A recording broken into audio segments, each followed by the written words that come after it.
Hi, and welcome to the Brooke Tot. I'm very excited, and this honestly is way long overdue.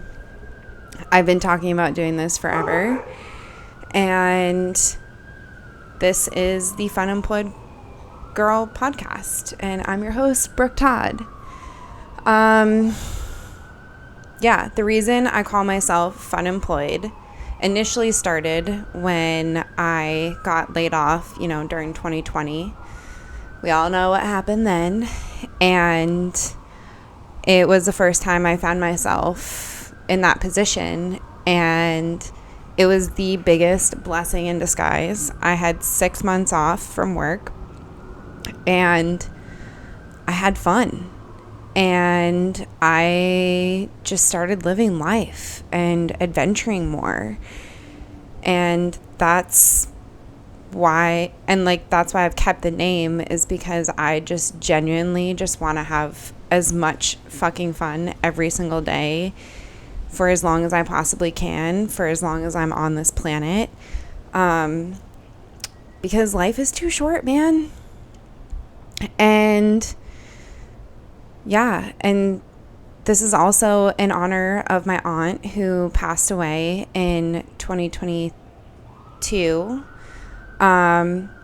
She really taught me a lot about life and a lot about having a good attitude. I mean, she wasn't perfect, like nobody, but she knew how to have fun. And she took care of me and my siblings when our parents were getting a divorce when we were young. And I'm 3 months younger than my cousin. She had 2 boys, and I was the daughter she never had, and I was really close with her. And she was diagnosed with cancer and died 10 days later. And to be honest, it was the wake-up call that I needed to continue going after my dreams and to live life to the fullest, because we never know when it's going to end, and bless my grandmother's heart, but her perspective was, my aunt had a lot of health problems, and she was diagnosed with type 1 diabetes when she was a little girl. And, back then where medicine was, the doctors were like, good luck making it to 40. And she was 63 when she died. And my grandmother was like, she got 23 bonus years. And although she was sick, she knew how to have fun. Some of my fondest memories were going go-karting with her when I was a kid, or playing cards. We used to play 45s or 4-5s, whatever the game's called. And my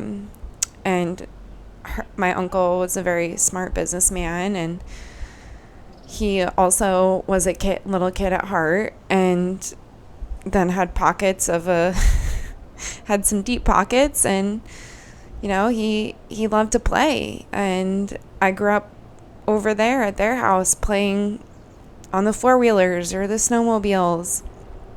And now he invested in real estate and grew his money, and he has a boat and like all these fun things. But you wouldn't know it, and it's not to like brag or anything about my uncle's success, but it's just what's important in life. And in my 20s, I felt really lost and scared and confused, and just felt like I was spiraling and didn't feel like I was having any fun. And it's just so interesting to me that when there are kids around, the full focus is making sure that they have a good time. And why, as adults, why does that stop? And I don't believe that work and fun need to be mutually exclusive.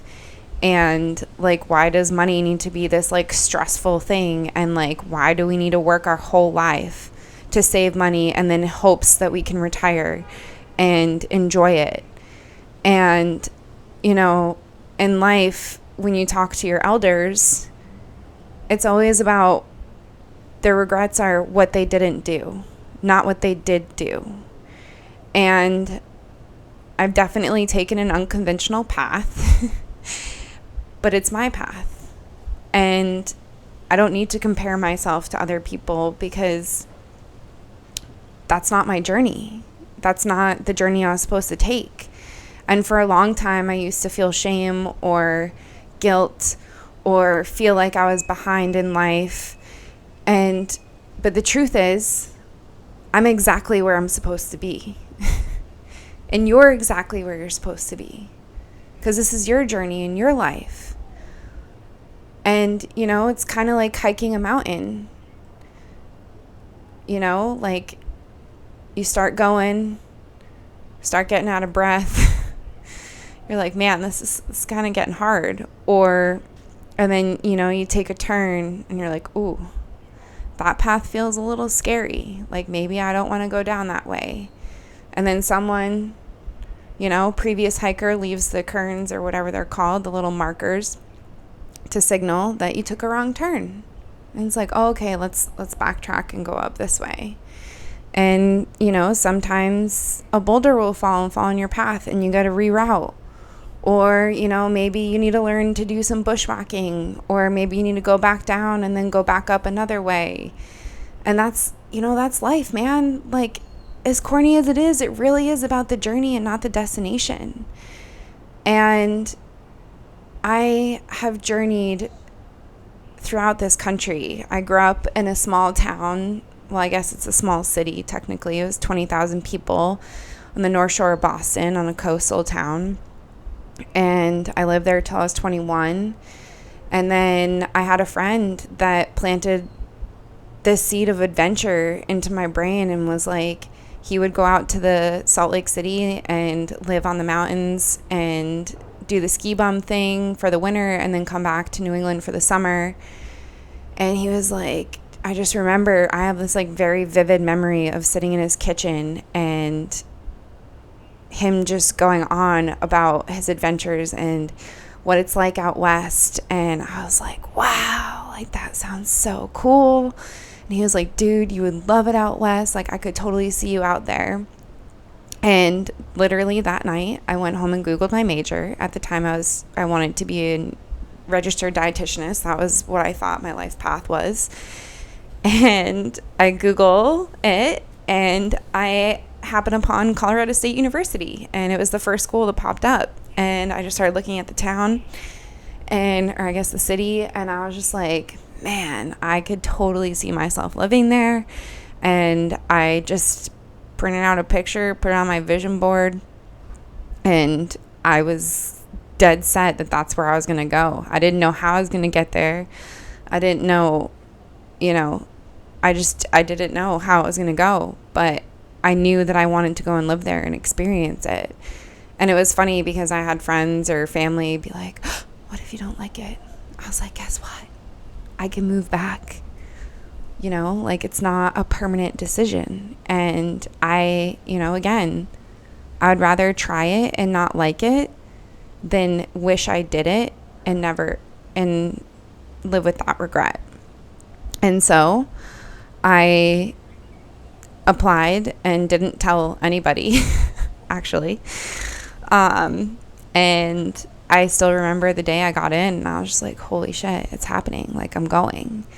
And that was the best experience of my life. I mean, at that point. And I was 21 and had only been to, you know, all of New England and then Florida. Like that's pretty much it.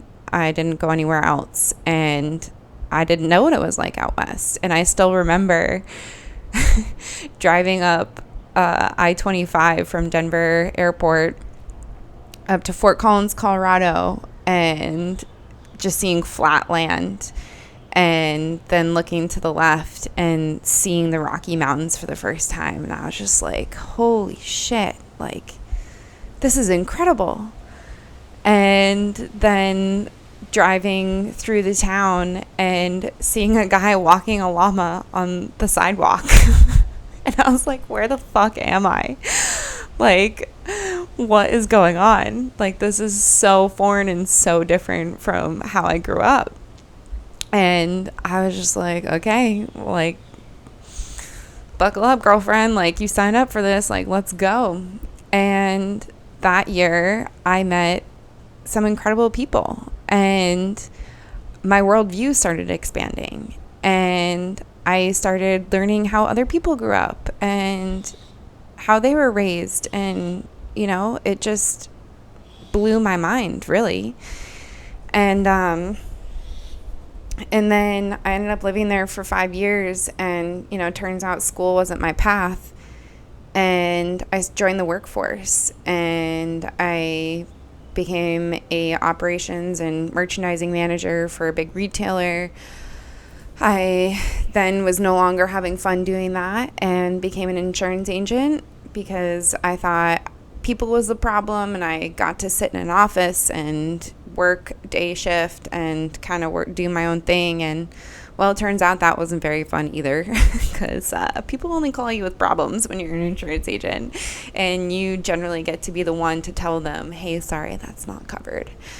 And then I became a business consultant for a small company because I just wanted to use my skills for good. And I thought big corporations were the problem.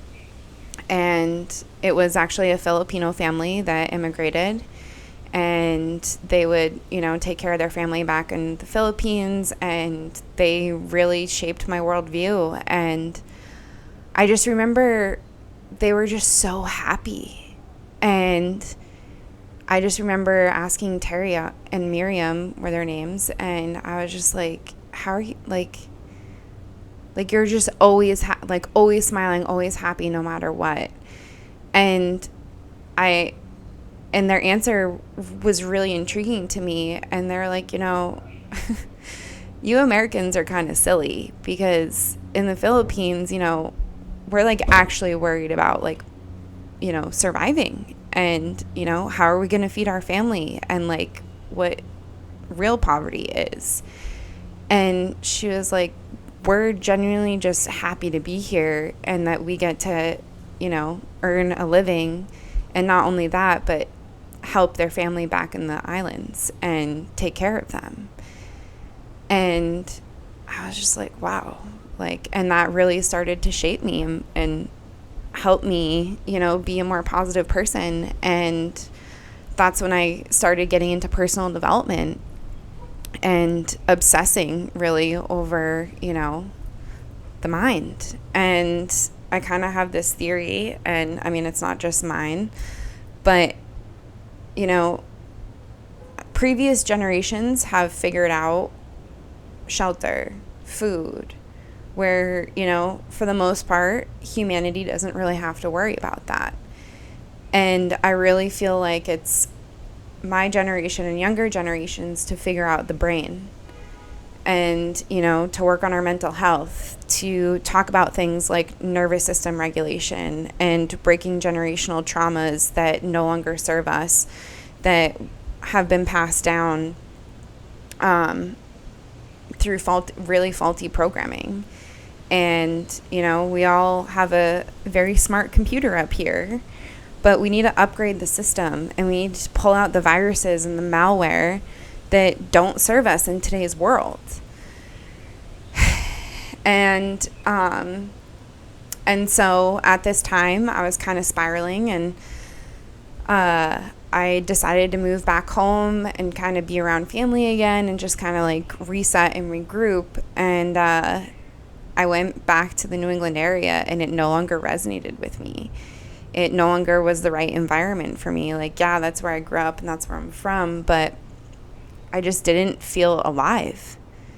And I just felt like my soul was being crushed, and I just wasn't having fun. And I don't believe we're put on this planet to work our asses off and just pay bills and then die and hope that you have enough time to retire, enough energy and money to live.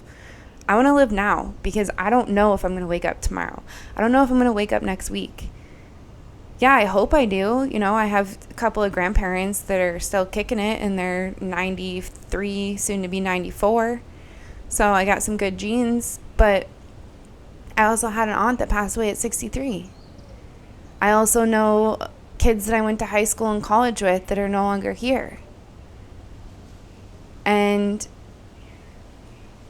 I truly am grateful for every day. You know, I have my moments. I'm human, and you know, that's what life's about, is feeling our feelings, but also remembering how magical this planet is. And I hope that I get to see as much of it as I possibly fucking can. I want to eat my way through every culture. I want to see as many countries and places I can go. And I just have this insatiable thirst for exploration and adventure and challenging myself and growing and developing into what kind of woman can I be? Who can Brooke Todd be? Well, I can be whatever the fuck I want as long as I work on my limiting beliefs and pull out those malware and faulty programming that no longer serve me. And that all started with actually going up to Aruba. I found myself in a place of desperation and knowing that I needed help but didn't know where to go, where to begin. And talk therapy wasn't really doing it for me. Like, I needed something more. And, you know, there's nothing wrong with talk therapy. But, you know, there's so many healing modalities and ways and different tools that can help you. And I remember listening to a podcast. Her name is Rachel Brathen. She goes by Yoga Girl on Instagram, and her podcast is Heal the Heart. And she was talking about this healing retreat that she went on. And I was like, I don't know what the fuck that is, but I need that. Like, I need it. And she ended up posting that she was going to host her own retreat and included a facilitator from that retreat that she went on and infuse it with yoga. And I was like, I got to go. I don't know how I'm going to get there, but I got to go. And, you know, I went, and it was 10 days. It was super fucking intense. And I used to only say that it was just like a yoga thing because I felt weird talking about it, to be completely honest, because a lot of people are like, okay, like, what kind of witchcraft are you trying to practice? And it completely changed my life. It was 50 women from around the world. And ironically, I had 3 connections with 3 of the women there. One girl was good friends with someone that I went to high school with.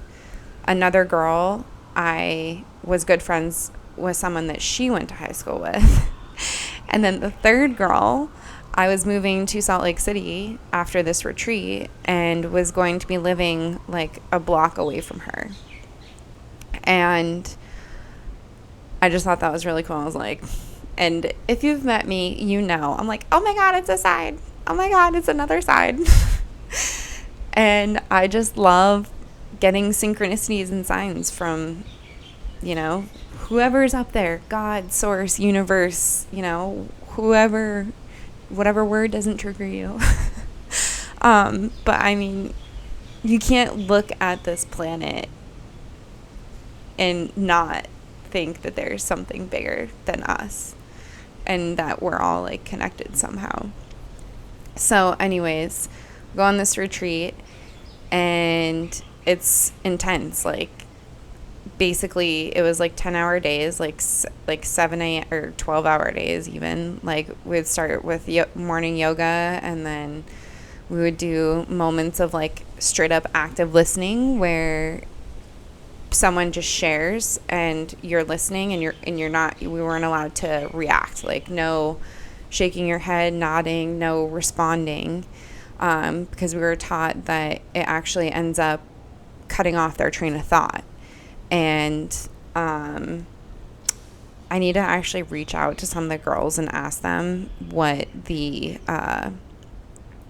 different meditations we did. But I did breath work for the first time and I hallucinated.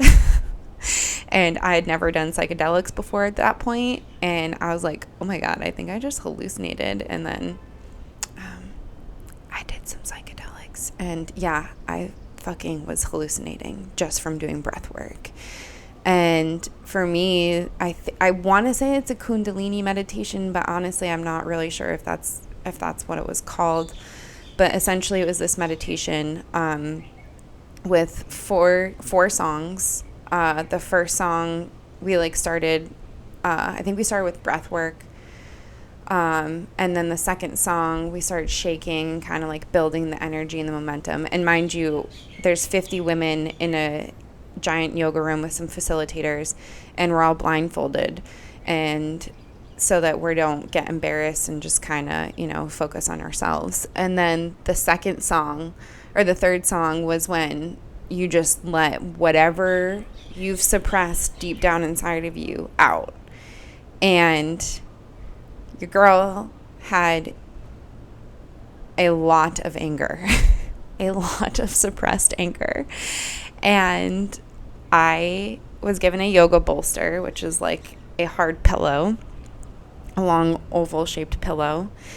And I beat the living shit out of this thing to the point where my arms were burning and gave out. And then I got on my butt and started like stomping it with my feet, and I couldn't stop. Like then the last song was, kind of where you like integrate it and kind of slow down, and one of the facilitators had to come over and just hold me and just help me co-regulate now that I've learned some things, and bring me back. And it was one of the most cathartic experiences I've ever had. And yeah, so we did a bunch of stuff like that. And, we had moments of silence. We had, or not just moments, like an hour or two where we just really listen, and we weren't allowed to talk. Yeah, it was intense, but it was everything that I needed to start cracking me open and start reprogramming myself and reconditioning myself that I'm safe and that it's okay. There's no lion out to get me. Like, I don't need to be scared. I can protect myself. And I just built some incredible connections with these women, and something I'll never forget. And so right after that, I ended up moving to Salt Lake City, and that's when I realized I turned to the service industry, because I just needed to clock in and clock out, and I needed to focus on my mental health and my physical health. I wasn't taking care of myself, and I had a lot of fears, going into the service industry. I felt like I was going to be judged, like, oh, like, what's wrong with Brooke? Like, why would she become a server when I think I was 28 or something, and, you're supposed to have your life figured out in the whole Forbes 30 under 30. No, bitch, I needed to fucking live life and take care of me again and remember what's important. And, turns out that was the greatest decision of my life, and I needed that time. I've spent the last 5 years serving the general public, and I figured out a way to make it fun. Like, I started having fun again. And it built my confidence back up. I learned how to talk to people and carry a conversation with a complete stranger and have them leaving feeling like a good friend, or better yet, a new family member. I expanded my worldview. Look, my name is Brooke, and I would always joke that my parents named me right because I definitely have the gift of the gab. And I babble like a brook. That was one of the jokes I had. And I have talked to, no joke, probably a couple of 100,000 people. And I'm 32 at this point, soon to be 33. And my most favorite serving job that I had was working at the Salt Lake City airport at a brewery. And I literally would talk to 400 to 500 people every shift. Can you imagine? And, you don't really get repeat customers, like, unless, they're a flight attendant or, someone that flies for business on a regular basis, which I did have some of those. But it was so fun to me. And that job also trained me to have compassion for people, because you just don't know what people are going through. And it was a really intense work environment. You're inside an airport. It was post, 2020, and tensions were high. And a lot of people were scared and had unregulated nervous systems. And I really learned I basically would look at it like everyone was having their worst day and pretended like they found out that a family member just died or something. And that gave me an ability to have compassion for everybody, no matter what they were going through. And, people would ask me all the time, like, how are you still smiling? And how are you having so much fun doing this? I was like, because it's a fucking choice, man. And, like, no one's putting a gun to my head and making me do this. Like, I'm choosing to be here. So guess what? I'm going to have a good fucking time. And, there was a point where I was working the morning shift, and I would have to be parked, shuttled through airport security, and serving people at 5:15 in the morning. I would get up at 3 and have my coffee at home and meditate and have my moment of peace so that I could show up as my best self and serve my guests and make sure that they had a good experience and that I could deliver and that I wasn't going to let outside circumstances affect me.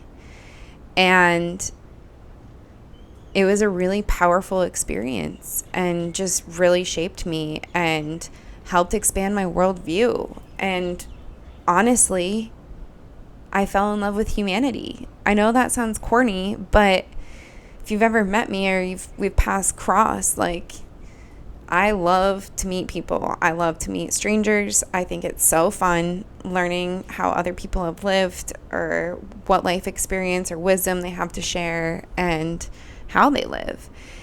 And it was because I lived in the hospitality industry that I then was able to make all these crazy moves. I lived in Salt Lake City for 2 years, and then my friend was like, and I just, it wasn't the right environment for me, and I wasn't really meeting the people that I envisioned myself meeting. And my friend was like, hey, I'm moving back to Colorado. You want to move with me? I was like, sure. So I moved to Colorado for a summer. Well, it turns out that, that was old Brooke that wanted to live there. And I felt like I had unfinished business and felt like I needed to prove something. And it just wasn't the same. And I moved for the wrong reasons. And then I found myself needing to move pretty abruptly and was thinking of doing the ski bum thing up at a resort, but I have a cat. Her name's Olivia. She's the best. And that made housing like a little tricky. And I also was tired of moving and would have to move again in the spring after the season was over. And I was like, I can't. And I found myself working for a company, a restaurant that was a chain and had a lot of locations in Austin, Texas. And my boss used to live there, and that seed was planted in me. And I was like, wonder if I'd like it in Austin, Texas. I'd never been to Texas, and I always used to joke that living in Utah was like if Colorado and Texas had a baby, beat Utah.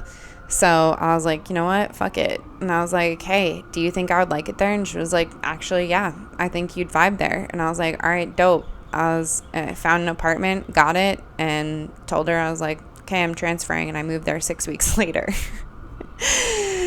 And, well, turns out Austin, Texas wasn't for me because your girl fell in love with the mountains in Colorado and Utah, and it's a little flat there.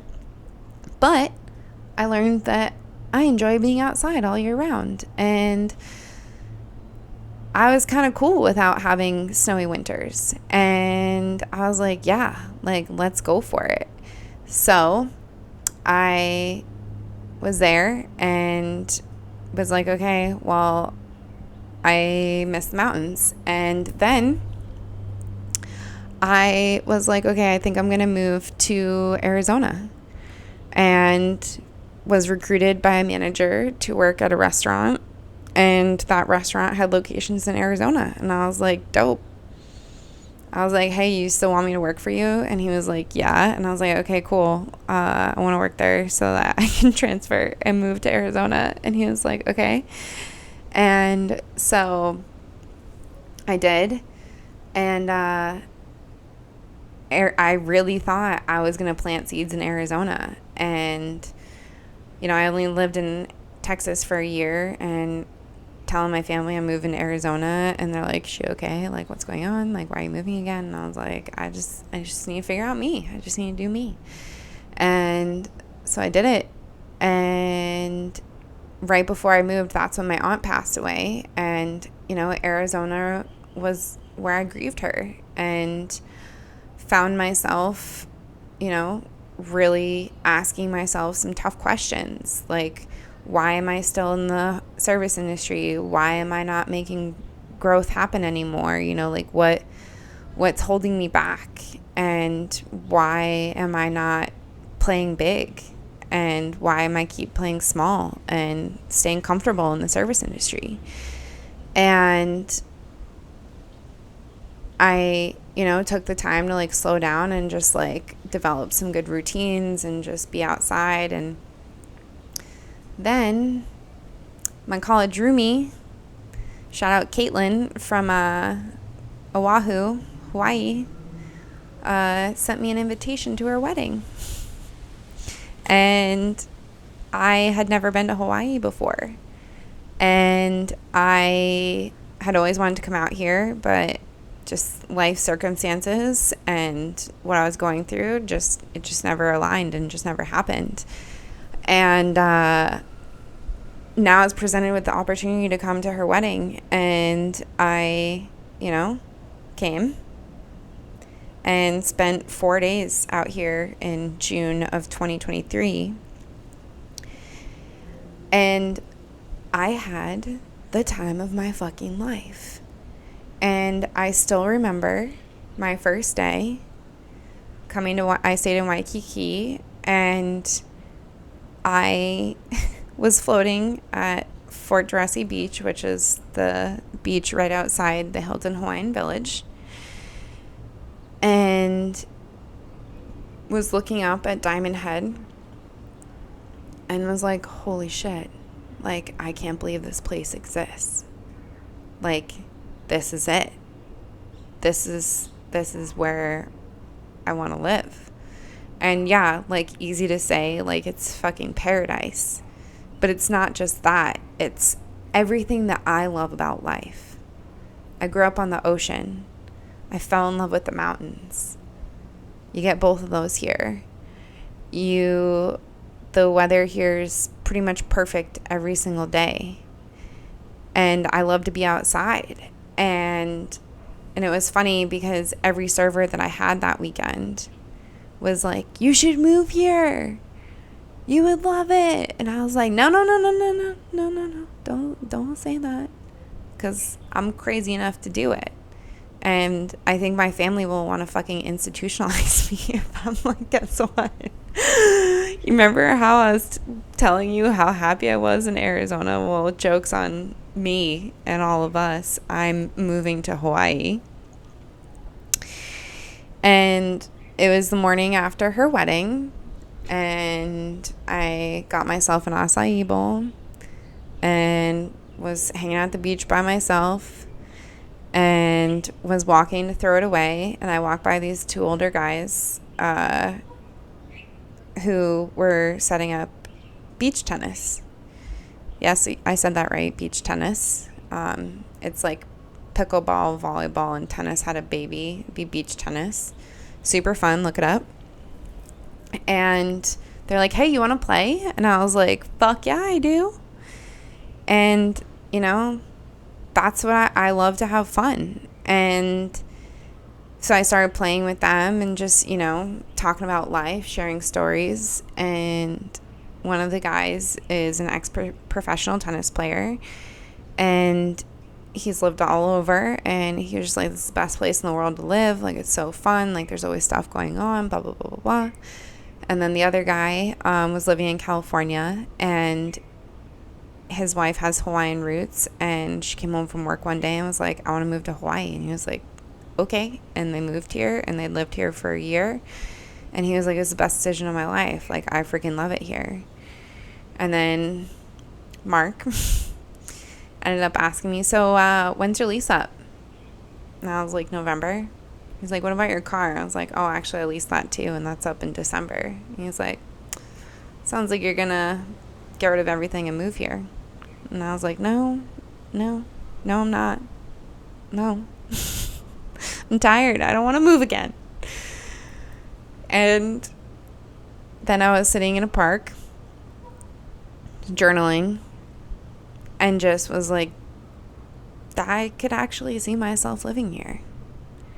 And just having fun, enjoying life, enjoying the simple things, you know, like packing a lunch and going to the beach and watching sunset, or going down to the beach and meeting new people and playing some volleyball, or joining an acro yoga community, or the fire spinning, or getting invited to a friend's camp out and going to the North Shore and going camping. And then I was at breakfast the morning before my flight home to Arizona, and I was talking to this couple next to me, and I was just like journaling, and I was like, yeah, I'm just like contemplating if I should move to Hawaii. And the guy was like, do it.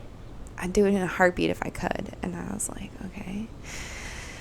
And then on my flight home, we had to make a medical emergency landing in Los Angeles. And thankfully, we were only 30 minutes from the airport. And, you know, it was like out of a movie. The flight attendant makes the announcement, is there a medical professional on board? And this older gentleman collapsed in the bathroom. And he was traveling with his daughter and grandson, and, you know, she's losing it. And she's like, somebody help him. And it was, you know, it's really scary. And I'm also, something about me is if I'm over a 7 or below a 3 on the emotional scale of 1 to 10, I'm crying. Some may say it's the Cancer moon or the Cancer rising in me, or my Italian roots of being emotional. I'm also Irish. So I don't know. Whatever you want to attribute it to. I'm an emotional gal, okay? And I'm not afraid to feel my feelings, especially publicly. I have cried a lot in public because I'm too happy or too sad. Anyways, we digress. And I'm just like, you know, crying and talking to the couple next to me, and I was sitting next to a husband. He was in the middle, and then the wife on the window. And he was like, I know it's scary. He's like, you know, and then he just started calming me down. And he's retired, and he used to be an ambulance, a paramedic on an ambulance. And he was like, you know, I still remember my first call. And just, he's like, you just got to live. Life is too short. Life is, too many of us spend too much time just, stressing about things that don't really matter at the end of the day. And I was like, that's it. I'm fucking moving to Hawaii. And it was June. My lease was up in November. And at this time, I also started getting really deep into my spiritual practice and connecting with my aunt and asking her for signs. If anybody has lost somebody, which is pretty much everyone in this world, great book called Signs by Laura Lynn Jackson. Highly recommend. Teaches you how to develop connection with your angels in heaven. And I started asking her for signs. And one of the first signs I got from her, which was absolutely mind-blowing, I was driving home from the store and my apartment was just up on the right and I was in the right-hand lane. Get the impulse to go into the middle lane. Didn't make sense, but was like, whatever. So I did. And the car that was in front of the car in front of me that was taking a right-hand turn, so I would not have seen it had I not gotten over. The license plate said Mrs. Gray with a heart on the window. And her name was Jennifer Gray. And then before I was coming out to Hawaii, I saw that license plate again. And this was months apart. And then before I moved here, after I decided I was going to move here, I was asking for her guidance and protection and to help me. And I was writing a love letter to her and saying that I could feel her with me and that I hope she's proud of me and that she's adventuring with me through this life that she didn't get to do. And I wrote this letter. Then I go to work and my first table of the night is two couples, and one couple is from Oahu and the other couple is from Massachusetts, which is where I'm from. And I was like, and then of course I run to everybody because I can't, I don't know how to shut up. And I go to my boss. I was like, oh my God, it's another sign. I'm supposed to move to Hawaii, blah, blah, blah, blah. He's like, wait, you're from Massachusetts? And I was like, yeah. And he was like, how have we not talked about this? And I was like, what? And he was like, yeah, my mom's side of the family, the Gray family's from Massachusetts. And I'm like, what the fuck did you just say to me? And yeah, so that's how I ended up moving to Hawaii. And I moved here in November, and it is currently end of February.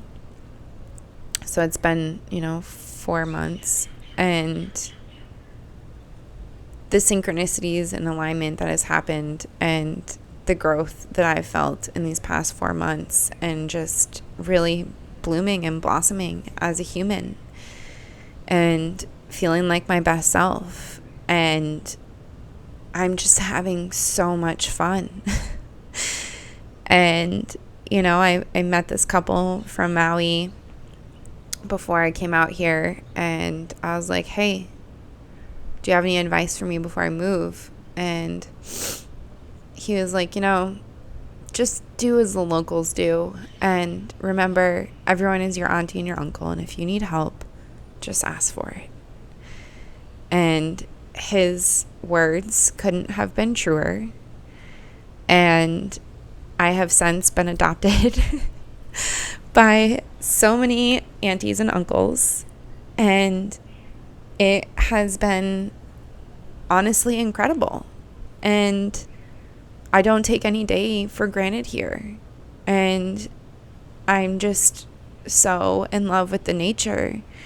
And I just love going to the local beach park on the weekends and seeing all the families just barbecue and just enjoying the simple life.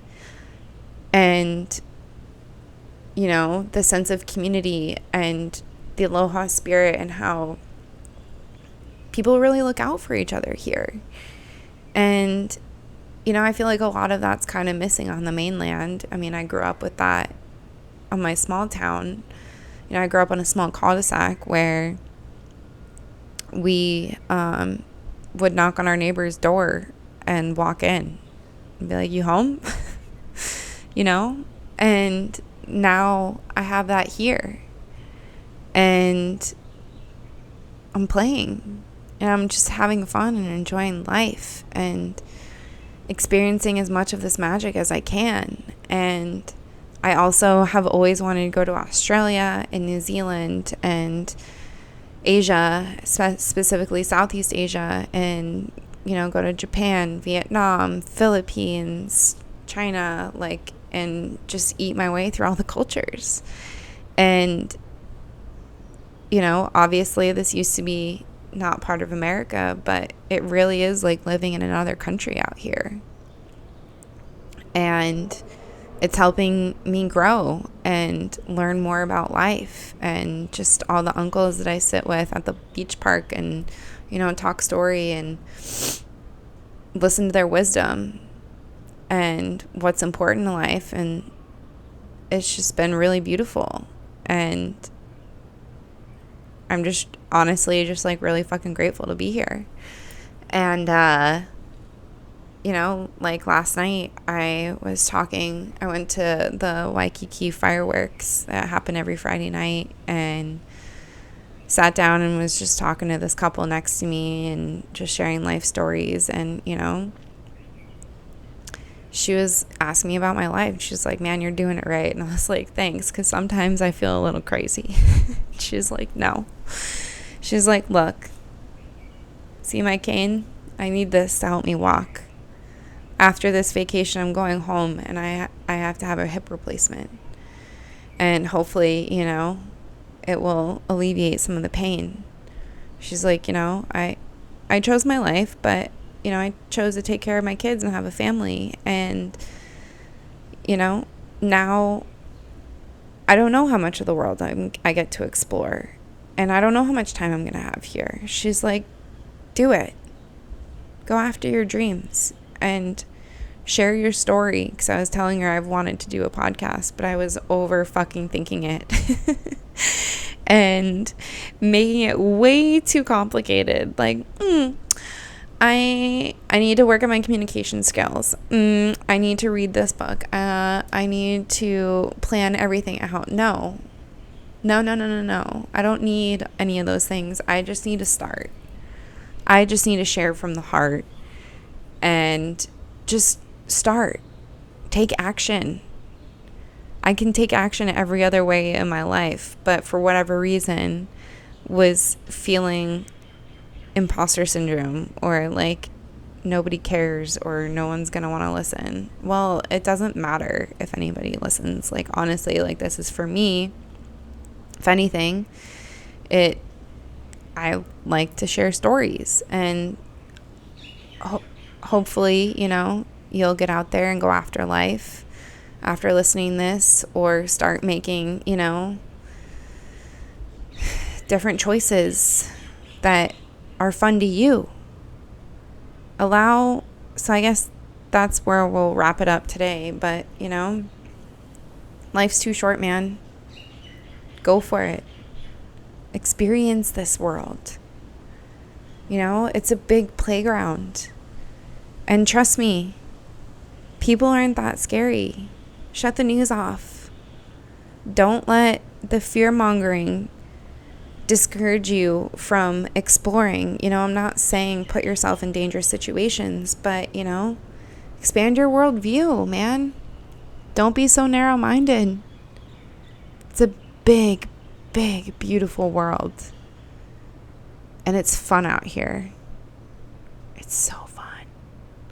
And there's so much food to try. And there's so many sunrises and sunsets to see. and mountains to climb and deserts to dry out in, and whatever kind of environment works for you. Just go. Go have fun. And please, please, please enjoy your life a little more, because tomorrow isn't guaranteed. Thank you. If you've made it this far, thank you, thank you, thank you. And shall we ever meet in person or cross paths? Or had we crossed paths before? I hope to see you again, give you a big hug, and share some stories. Thank you.